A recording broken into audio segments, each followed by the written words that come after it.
On the other hand, Dr. Wambugu has been sharply criticized by several organizations such as Greenpeace, which say there is no adequate scientific understanding of the impact of genetically modified crops on the environment and human health. So far, there has been controversy, but there has been not one case where anybody can tell you because of GM technology, so-and-so had a health problem, or so-and-so had an environmental problem. So they remain what I call controversies.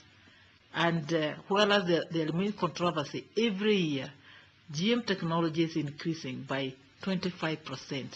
So my friend from South Africa kept, so when we went to Lake Nakuru, he said, it is the lake that I thought had disappeared.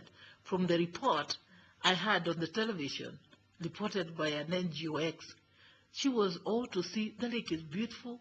There are so many flamingos. We went up to the place called I think it's called Babu Creek. And from there, looking down to the lake is so beautiful. So my friend from South Africa kept on repeating this.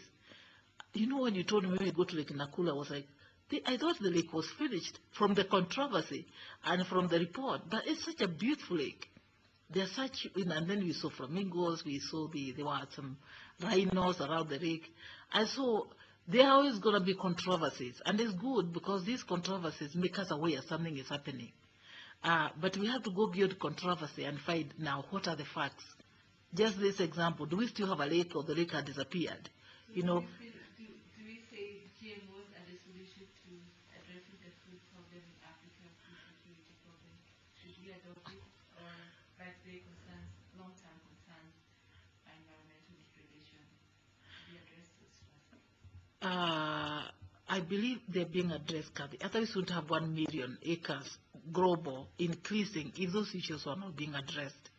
And unless we want to say that there have been all these countries, again, I'm saying, even Spain, even European countries, by the way, have taken GMO, if the moratorium was removed. I think these things are being done simultaneously. Because, again, you cannot be able to address controversies in the absence of what you're talking about. So, as I see, South Africa is addressing those issues, and they're still going on with the technology adoption because they're not fighting them. They find most of them are simply controversies. They are simply hypothetical risks. They haven't even been found, but they are reported like they have happened. I think the media is very interesting, and you know, I think our place now is having a field day. Before you see the headlines and what, you need to get down to what are the new issues. Are they all true, or is the truth mixed with the facts? Where there's a lot of force and fiction. The force and fiction mixed together in terms of what is being talked about GM technology, from my experience. Because there's no country who can allow GM technology product without a regulatory system. The regulatory system screens to see if this food is safe for the human and environment. Only then do they release.